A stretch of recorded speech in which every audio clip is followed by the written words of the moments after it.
Well, hello everybody, welcome back to another edition of E2C Network Live, where we get together and we talk about what's going on in the world of Auburn Tigers news and discussion. Not just specifically Auburn Tigers news, but just Auburn stuff in general. We like to get on here and talk about it with you on this live stream. So speaking of live, we're broadcasting on two different formats right now, right here in front of me. We have YouTube, as always, and today we'd like to involve a social media person whenever we can. We've got a Instagram Live going at the same time, so all the YouTube folk can wave over to the social media folk and say hello. If you'd like to come on over to YouTube, it is the better option. We like to make this available for you, though, if that's the only way that you can get access to our live streams. So whether you are watching live on the replay, we appreciate you spending a few times with us just to talk about what's going on in the world of the Auburn family spectrum. And let's get to talking about it tonight, because there's some big things that have happened. They've got Auburn fans in quite a stir tonight. Obviously, the big title that I have for this is that Justin Powell has transferred out of the Auburn basketball program, which was quite a shock and sent Auburn social media into quite a frenzied storm yesterday. So we're going to discuss that. But as always on any of these live streams, we can discuss anything that you want to. So feel free to post questions, comments, all that good stuff as we go throughout the show tonight, and we can bounce around a lot. But I'm sure that's what's on most everybody's mind tonight. Now, as we get started, I always want to share a few things at the beginning for you. A couple things I need you to do for me, as I see a lot of people doing it already. Smash that like button if you enjoy the content. If it is something that you're enjoying right now, please do that. It does help spread it out to other Auburn fans to help them be part of the conversation. Also, I'm going to also ask, while I do our little pre-show announcements, if you will let me know where you're watching from. If you're watching, city, state, international, where you're watching from. Even on social media, you can do it as well. Where are you watching from with a War Eagle?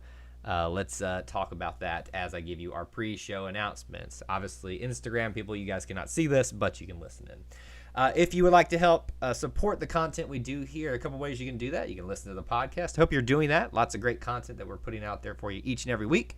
Hope you'll take part in that. And if you need help finding it on a podcast of your choice, or an app or feed or whatever, we can help you with that.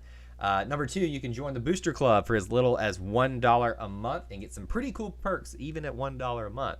You can help produce the content that we have here on a regular basis. We also do PayPal and TeePublic as well, where you can get our t-shirt on pretty cool gear. I think I'll throw this up here because there's usually a sale going on, but you can get our gear and some other ones as well that you might want to check out, especially with March Madness. I've got that bracket challenge thing up there right now.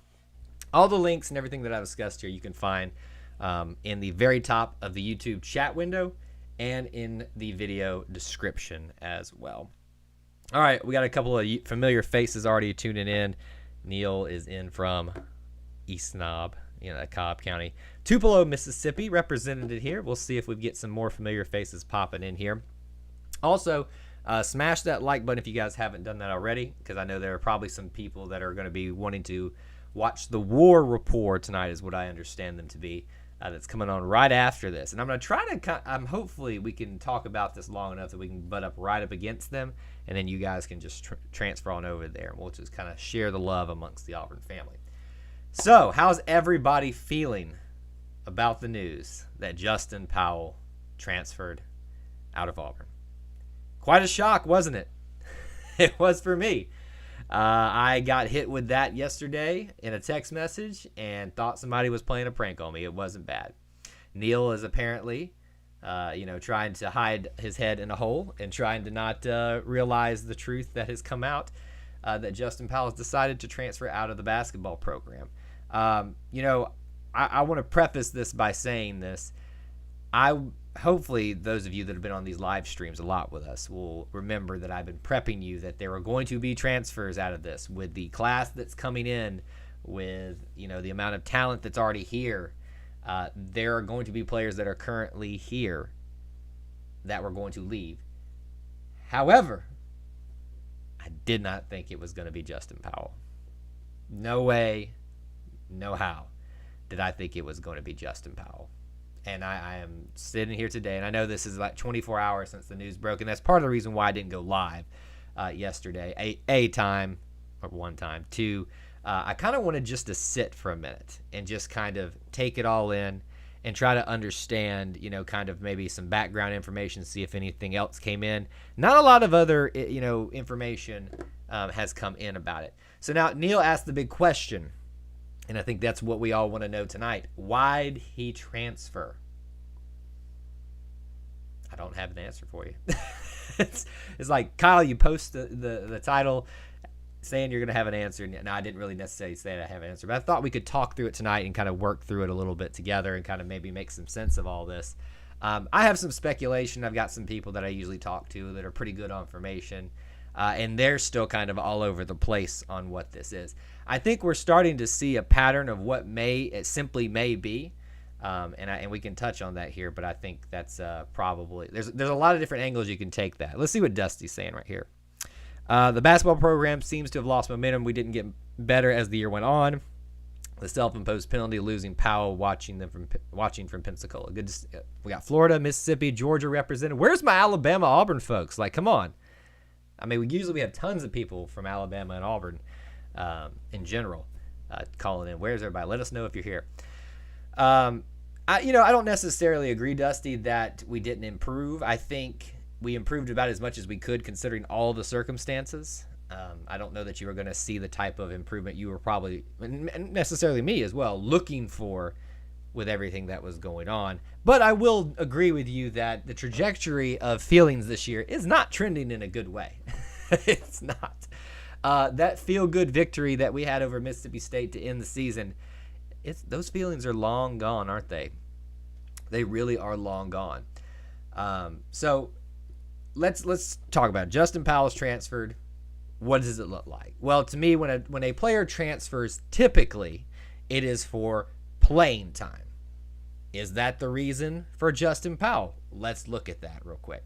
So Justin Powell came in as what we'll call a two guard, or really a two guard. But a lot of people categorize him as a combo guard, meaning that he is probably leans one way in terms of his skill set, but he has the ability to kind of be versatile, which we saw this year. Justin Powell is basically known for being a great shooter, which he is, but he did a outstanding job. Poll the room, was anybody unhappy with the job that he did at point guard this year without Sharife Cooper? Because if you were, we need to have a discussion. Considering the guy was just thrown into the role and basically just shot up draft boards very quickly because of that. So he's a combo guard. So it means he can do both things. So here, all we can operate off of right now is the information that we have. Sharife Cooper is still here, and that's another part of this whole discussion here. But let's operate off the assumption that Sharife Cooper is still going to be here, because until we know something otherwise, we can't assume. So if he's going to be here, that means that we're pretty set at point guard. Barring we probably need to bring in a transfer, to kind of give some depth. But Jamal Johnson has shown that he can be serviceable in that role. And if Justin Powell were here, he's kind of point guard number 2, really, in a sense. So is it really playing time? It could be, because if you think of the starting lineup next year, it would probably be, and we've talked about this on previous live streams, it would probably be Sharife Cooper. It would, and this is just my opinion right here, it'd be Jabari Smith. It would be JT Thor, Jalen Williams, and Alan Flanagan. You've also got to throw guys like Trey Alexander into the mix and where he's going to fit in and all this stuff. He may be good enough to go ahead and start right away. I'm not so sure. So really what you're seeing there is a situation where it was highly likely that Justin Powell was going to be coming off the bench. But in my opinion, that was probably where he was going to be best suited in terms of not just his skill set, but what we really needed in terms of support in the depth chart. So I really thought that Justin Powell was going to be in a prime spot to really take hold of that sixth man award type of situation, where you're the guy that comes in and basically sees starter time, but you're not a starter. Maybe that wasn't enough for him. That could be it. It simply could have been because of playing time. I think is a fair assessment. Does anybody buy that part of it? Could that be it? If you've got different opinions, please share them. Another angle. Was there more to? Is it simply the whole concussion situation? Essentially, kind of was a reality check and made him kind of get homesick, so to speak. We don't know where he's transferring to yet. We might. more on that in just a second.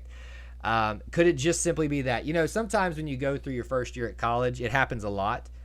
You kind of get forced in reality, and it's kind of, I kind of rather would be closer to home, especially with everything that's going on with the pandemic, and I can't really go out and see people, and then I've got this head injury that's kind of scary and can't figure it out. It could simply have been that, right?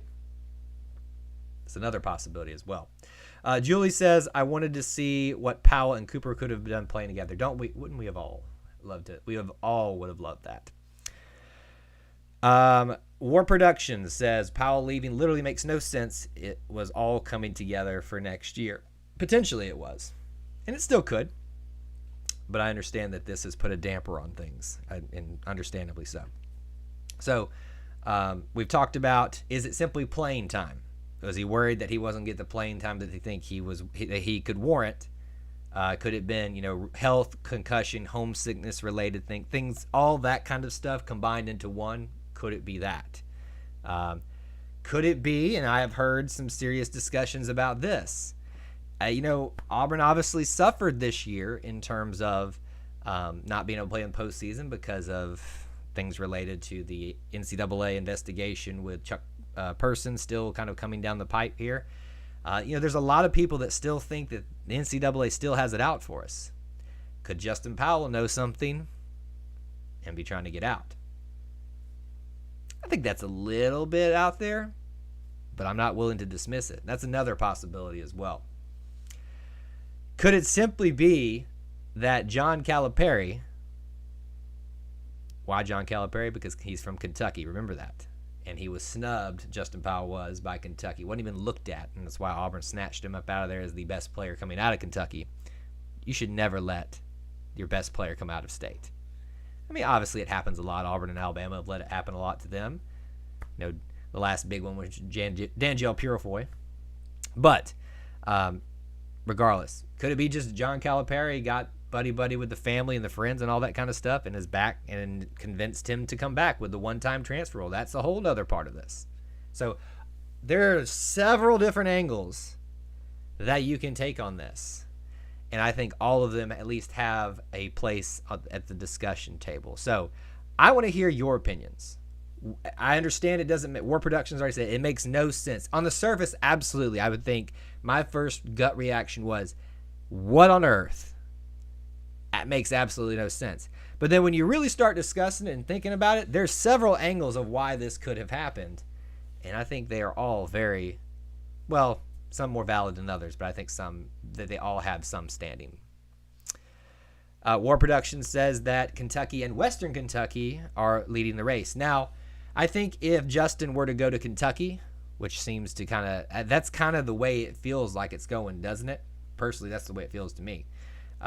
He'll probably see significant playing time, but he probably won't be a starter like he would have been at Auburn.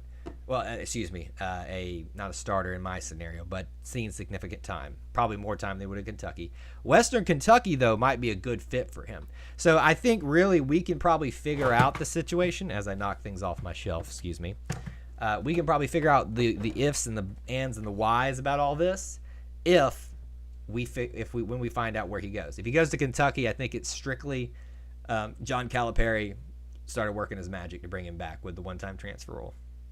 If it's Western Kentucky, though, I almost wonder if it was homesickness, injury, the whole injury thing. There's rumors out there that some people feel that he and his family maybe thought that the whole concussion protocols were mishandled. That could be part of it as well. So, again, when I say all these things, too, I want to be very clear. These are all rumors, speculation. I have no information telling me one way or the other. I have feelers kind of the way it's going. I think a lot of you do too. But I just want to be very clear that this is not me speaking for, because I have information from the Powells whatsoever. Oh, you like the shirt? Well, it's kind of big on me, to be honest with you, but it is I didn't go to the championship, but I had someone who went buy me the championship shirt. Auburn baseball beat UAB 6-5 in the comeback win. Yes, I listened to the end of that game. I was able to catch that last night. And that was a blast. Nice to get on the winning feeling.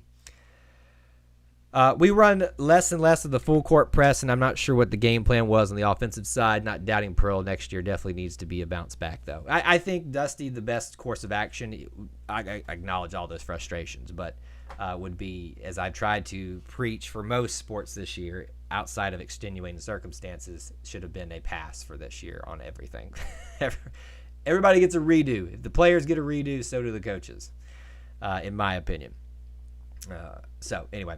All right, so anybody, you got opinions about what you think the reason is behind that? Or are we still all just so flabbergasted that he left and what this means? So this is not really Justin Powell specific, but what could it mean otherwise? A lot of people took the angle of Justin Powell leaving means he doesn't see playing time, which is a very likely scenario. Typical when you see a transfer. Does that mean Sharife Cooper is staying? Could be, but remember, Justin Powell's a combo guard, which means he can do both. So even if one guy's the guy at point guard at one position, there's still an opportunity for you to flourish in other ways. Problem is, you've got guys like Trey Alexander, Jabari Smith, Alan Flanagan's already here. There's Devin Cambridge. JT Thor can basically play whatever he wants. So, it could be that. So does anybody feel this is a sign that Sharife Cooper is staying? And let's remember, everybody was up in arms about Sharife Cooper posting a teardrop thing with the picture of the scoreboard up there, thinking it meant he was gone. It could still mean that he was gone, or at least he was contemplating it. I'm not so certain, though, in terms of him leaving early. I think it really is a toss-up at this point. And usually in a toss-up situation, I lean on a push scenario, which means I always go to the side I don't want just to prepare myself for that blow. So it could mean, though, that Sharife Cooper is planning on staying, and Justin Powell didn't think that he was going to have much time to participate in as part of the team with everything coming in. I think that's probably the scenario out of this that makes Auburn fans the happiest. And here's the craziest thing is that I think that shows you how beloved Justin Powell had become within the program. The fact that we are making such a big deal about it. No offense, if this is a walk-on transferring, does it matter? It does, but does it matter as much to us in terms of devoting a live stream to it as I knock the microphone around. But anyway, how's recruiting going for basketball? Well, and if you're asking about like the next year, haven't really looked into that again. You know me, I'm not the biggest recruiting guy out there, but we'll discuss it some on here. They're bringing in guys like Trey Alexander and Jabari Smith. That right there is pretty dang good. If you want to talk about the state overall in terms of even with a program that wasn't able to participate this year, are they still able to make a punch in that area? Yes, they are.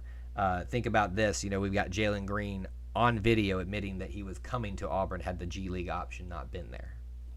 That's a pretty good endorsement that a guy that was NBA into some degree, ready, chose Auburn over anybody else and was gonna come here. That's an incredible pitching tool. So in terms of physical bodies outside of this class that's about to come in, I don't have a lot of information from you, but I can tell you the state of Auburn recruiting is very, very good, and you should be very, very happy about it. So I think that a lot of that is going to be alleviated with the Justin Powell situation, is that we've got such a talented class coming in. It just I think whoever said it earlier, I think it was Julie was her name here on YouTube. I just wanted to see the two of them together, and I think we all did. It was literally like this was not supposed to happen. It was just never in the cards for them to be together, for them to play together, because we saw Justin Powell flourish. He got hurt. Sharife Cooper flourished. And then Sharife Cooper got hurt. And then, we were always speculating, are the two of them going to get better at the exact same time and be back together? It just never came to be. But Justin Powell transfers out of Auburn basketball. What does it mean? The answer is still up in the air, so to speak, but I do think that this is It's definitely rocked Auburn a lot harder than I thought it would. So during the middle of the week. It was supposed to be a slow news week. We got this. I think Powell, Big Cat, Richards, and even the great Cord, is who you meant, I guess, Sandberg are irrelevant to us now. Wish him the best, but give the Derek Brown, Cam Martin type give me the Derek Brown, Cam Martin type any day. Not understanding the Derek Brown, Cam Martin. I guess you're saying those who stick it out. I guess that's what you're saying, because Derek Brown chose to stay, even though he could have gone the first round his junior year, and Cam Martin stuck his career out here at Auburn. But remember, he transferred out as well to us from Baylor. So remember that. Look, I'm never going to fault kids for doing what's best for their careers. I question it sometimes. At this moment, I question Justin Powell's decision. But he's got more information than I will ever have about what his chances are, what his health is like, what his family situation is like, everything in between. He's got all the cards. I'm just kind of looking at the outside of the cards and making the best guess. Well, the thing about that is a few months ago he said he would have gone to Memphis. I don't know which one is right. But, all I know is, if we're talking about Jabari Smith, is the video I saw, and I watched it myself on camera, and I think it was with a 24/7 guy maybe, or I forget which group it was, but he flat out said, I was coming to Auburn if G League had, the option wasn't there. So I think that should encourage you about the state of Auburn basketball recruiting, if it wasn't enough as well. James says the G League needs to go away. So James, and let me come with you here too, because I actually I feel the same way, but at the same time, it's in my nature to play devil's advocate here on this show, or else we have a pretty boring show. Auburn fans are not used to this. We're not used to Kentucky's problem of dealing with players that are ready to leave, to choose the NBA over you. The fact that NBA and Auburn went in the same decision choice, like column, it's this or that, that's incredible. That rarely ever happens in the past for Auburn. Maybe at some point in the Cliff Ellis era, some point, and obviously the Sonny Smith era, maybe as well. But while I hate that the G League has taken players like Jonathan Kuminga, Jalen Green from us, it's kind of one of those things that if you can still, if recruit, it's a recruiting tool, and show that, if we got guys that are going to the NBA in this route, deciding between that and us, there's a reason you should choose us. So I hate it. I think it's obviously makes me have a little bit of heartburn following some of these guys and their decisions, but it'll all work itself out. I want him to go to Western Kentucky, but I don't. Excuse me, but I don't care as long as it isn't an SEC school. Well, you better get ready for that, because I have a feeling that's coming. I think best case scenario at this point, obviously outside of him having a complete change of heart and staying with the program, which we've seen players try to do, right? Very recently here, is for him to go to Western Kentucky, because it will sting to see him go back to Kentucky, because it makes you wonder, would he have chosen Auburn over Kentucky had they really taken him seriously? And unfortunately for him, I wonder if he does go that route, will he learn a very hard lesson? Maybe not. Maybe that's where he has his success, and it would have done much better for himself personally than he would have here at Auburn, but I doubt it. So Western Kentucky, I think, would be a really solid option for him. He could be the star there, really turn some heads, and they'll remember him for his freshman year at Auburn. Have that, and to show that, hey, yeah, he went over to this league and did great things, but he actually was pretty good in big conference competition as well, with the SEC competition, which he only saw a few games of, but still he was competing with SEC caliber players and having them as teammates and things like that. So yeah, it's a decision that I don't necessarily agree with, but I do trust that they know the best possible scenarios for themselves at this point. So how about this? Let me poll the room here. Quick poll. Everybody can post something quickly. What's your percentage confidence today that Sharife Cooper stays at Auburn? Because I got to think that this news has somehow changed your opinion on it. Gabby on Instagram has given me the sad face. Yes, we're all sad-faced here. We're very all sad-faced at this point. I'm right there with you. War Production. I don't understand why people want to transfer to schools that never gave them a chance. Wouldn't you want to prove them wrong? I think there's something to that. Personally, that's the way I would look at it. So you and I are very similar in that regard. But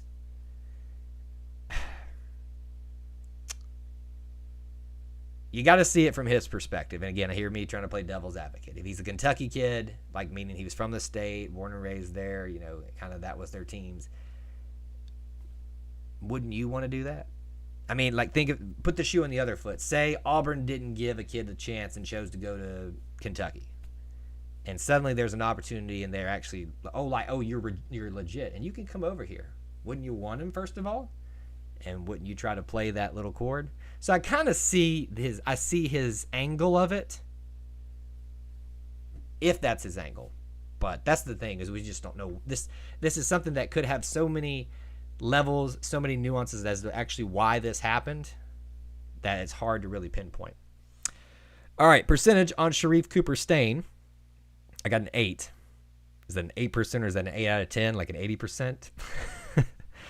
Here we go. 55% Stain. There you go, James. That's Julie saying that. Never mind. You have 2 J's on there on YouTube, so it's hard to differentiate sometimes. 5%. And then War Productions at 8 out of 10 or 8%. Well, what say you, War Productions? I need a percentage confidence that Sharife Cooper stays. Right now, like I said earlier, I'm a strong 50%, and in those situations, I always lean on and just kind of say it's gonna. And in that 50%, it's gonna happen the way I don't want to, so I can prepare myself mentally for the disappointment, because I'm an Auburn fan and I know how these things go for us. Never in our favor whatsoever. Obviously, we can keep coming back on this. Just some other things as well. SEC tournament starts tonight, I believe, with the opening round game. Vanderbilt versus Texas A&M. An outstanding display of SEC basketball. Just kidding. But yeah, this would have been probably the worst matchup in the SEC. I guess it would have matched up a little bit different because Auburn would have been about 10, made it out of the first round, or past the first round. I mean, they wouldn't have to play. But we will see. 40% confidence. 40% confidence from War Productions. James, I'd be very careful, my friend, with the whole half-hearted we don't need him thing. You know, that'll miss you out on a lot of big players.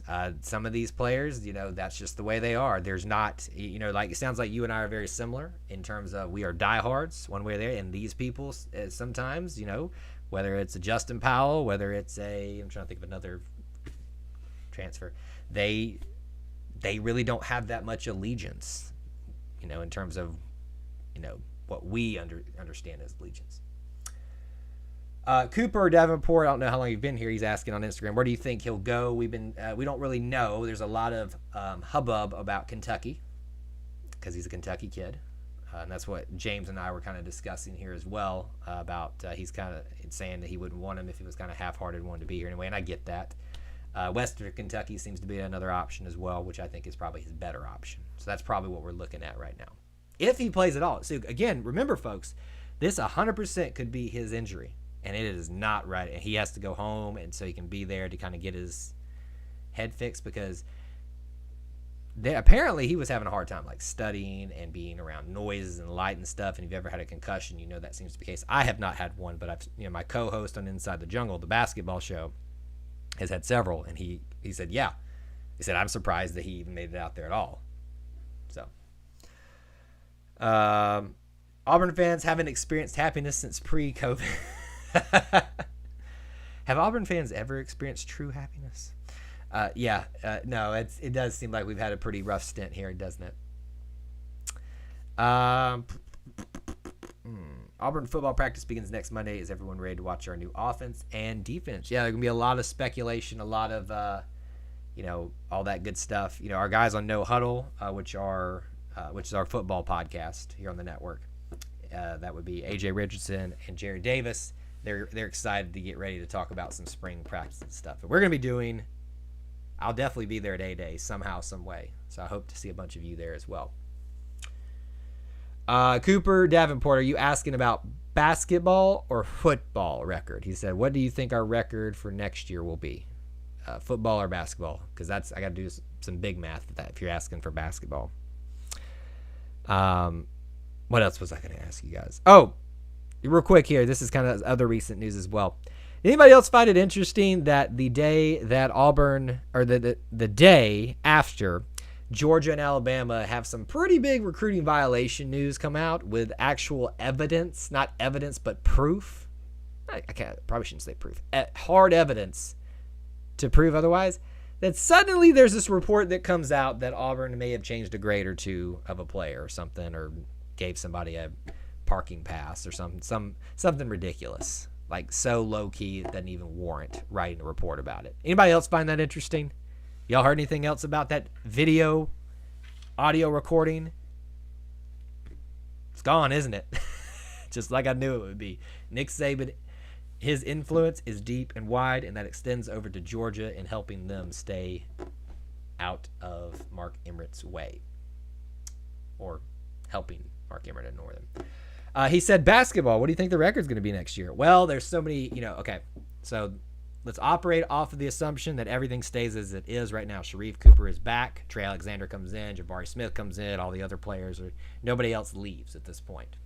Unless there will be somebody else leave. In that world, you usually play 18 SEC games, and you usually play 12, I think, non-conference games. And I haven't seen the schedule, but I would imagine that we'd have a pretty significant non-conference schedule. So I will say that we go 9-3 in non-conference with some pretty decent wins. And then I would say we probably go 9-9 in conference play, which would put us in a pretty good record there. Because, see, that would put, I'm doing quick math in my head right now, that'd put us at 12-18. Not a great record, but probably enough, especially if you got some good wins on your resume, to get into the tournament, especially if you make some noise on the tournament front. Ooh, we've got a lot of people popping in now. I figured we'd see a lot of people start to come on now. I know War Report is about to go online, and I'm going to try to sign off before they get on here, so y'all can go over there. But good to see a lot of faces we haven't seen in a while. Eddie's here. What's going on, man? Thanks for being here. Appreciate you listening into we put all the podcasts up here on YouTube for those that want to listen that way. But I do ask that you consider coming over to an actual podcast app if you can. But if this is the only way that you can listen to them, that's why we put them up there for you. Whenever you feel down about Auburn, just remember Mississippi State fans exist. I would go even further than that. Remember, you could be a Vanderbilt fan. So I was a guest on another SEC podcast, in the last year. It was a Texas A&M and Florida focused one. I know, odd pairing, right? It's an SEC podcast, but they talk a lot about Texas A&M and Florida because the two co-hosts were those. We talked a lot about the season coming up, and so that we interact with them a lot now. They put a poll out: who had the best game day experience? We made it to the finals against LSU and Texas A&M. Shocker, right? That one of the co-hosts' place would be in there. We got smoked because all the Texas A&M Aggie fans, the Coltsmen, popped on there. But in round one, we got matched up with Vanderbilt. And somebody voted for Vanderbilt. And I was like, come on. I know this isn't a Vanderbilt fan because even Vandy knows not to vote for themselves. This is an Alabama troll right here. So, War Productions, I agree with you. You could be a Mississippi State fan, but you could be even worse off in that scenario. You could be a Vanderbilt fan. Could have been an LSU football fan this year. I had an LSU fan recently tried to talk smack with me, and I'm like, dude, come on. I know y'all just won a championship, but did y'all see yourselves this year? Yeah, so Vandy's won a baseball championship recently. They used to be pretty good in basketball as well. Not the case the last couple of years. But they've also been good at small things like bowling and stuff like that. That's it. I mean, I'm not going to say that winning a College World Series is not something special, but it's still Vandy. They hadn't won anything significant. Here's the sad thing. Vanderbilt used to be an absolutely outstanding football program in the mid-1900s, or even before that, I think, which is really weird to think about. All right, we're going to say goodbye to the social media folks. YouTube folks, stick around. Everybody wave goodbye to Instagram people. Thanks for tuning in. You can always come on over to YouTube. We usually stay a little bit longer. See y'all later. All right. So there is all the peoples leaving us on social media. Appreciate all of you guys popping in. So if you guys are regular followers, and I'm going to do our usual spiel here when I want you guys to get last minute comments and questions and all that good stuff in right now, but I'm going to do some of that. But I've been toying a lot with some new stuff for all of you, meaning doing we did a trivia night this last Monday night. A lot of people showed up, and I think we had a lot of fun with it. It was Auburn trivia, and we did it was basically recent event stuff, like within the last week, like sports related things, but it can be anything Auburn, as we always say here on this YouTube channel. I've been toying around with the times I go live, but if you guys like this, we could try to go live before War Report, because I think they go live every Wednesday, if I'm not mistaken, which is why I tried to do this a little bit earlier. I'm trying to fix my microphone for y'all. Sorry. So if you guys like this time, with basketball season done, it's a lot easier for me to do Wednesday evenings. So we could do something like that. I don't necessarily know if that, maybe the trivia night comes over here one night. I don't know. So if there's times and days that you guys would prefer to do live streams, I've used to do them all the time late mornings on days I didn't have to do my regular job. So if you guys have any input on that, please do let me know. All right, here's what we're going to do. Last minute comments, questions, get them in. We're going to try to be out of here by 9 o'clock. Let me give you the last minute spiel here, though, at the end, and then we'll catch up with you guys and your questions. If you want to help support what we do here, a couple ways you can do that. All of these links are in the very top of the chat box. You can scroll all the way up there and find it. You can also find them in the link for this descriptions. The links in the description for this video. Get it right, Kyle. Listen to the podcast. Join the Booster Club for as little as $1 a month. It's an easy way for us to help us produce the content we do here, and you get some cool stuff that nobody else gets. Some pretty interesting things here. PayPal donations, and then TeePublic Store as well is a way that you can help support what we do here. James keeps saying, "Just call me Bo." Are you saying like your name is Bo? It's gonna be hard for me to remember. I have a lot of names I have to remember on here anyway. Remember who I've talked to or not, but I'll try if that's what you really want me to call you.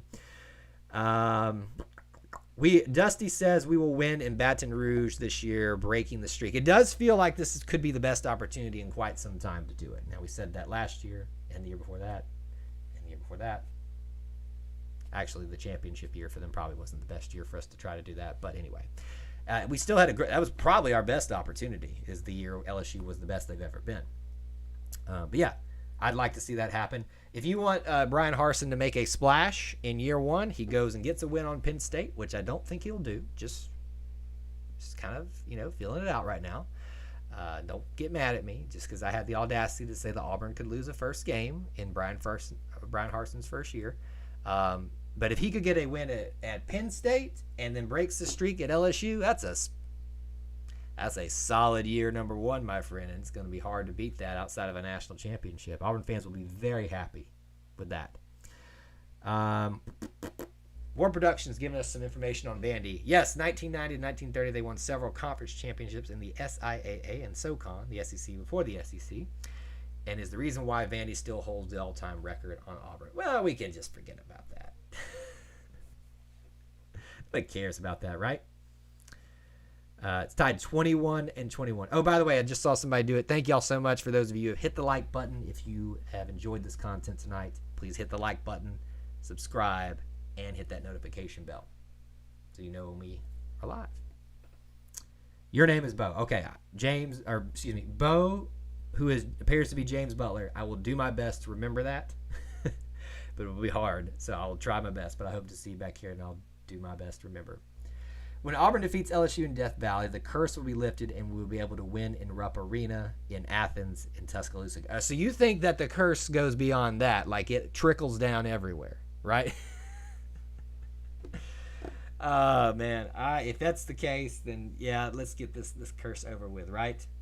It's been a long time coming since the cigar game, I think, that we won down at LSU. Have had plenty of opportunities to do that, whether it was 2017, 2019, and I feel like every other year besides that, it's been a blowout down at LSU. I know the one year that I went down there, it was awful.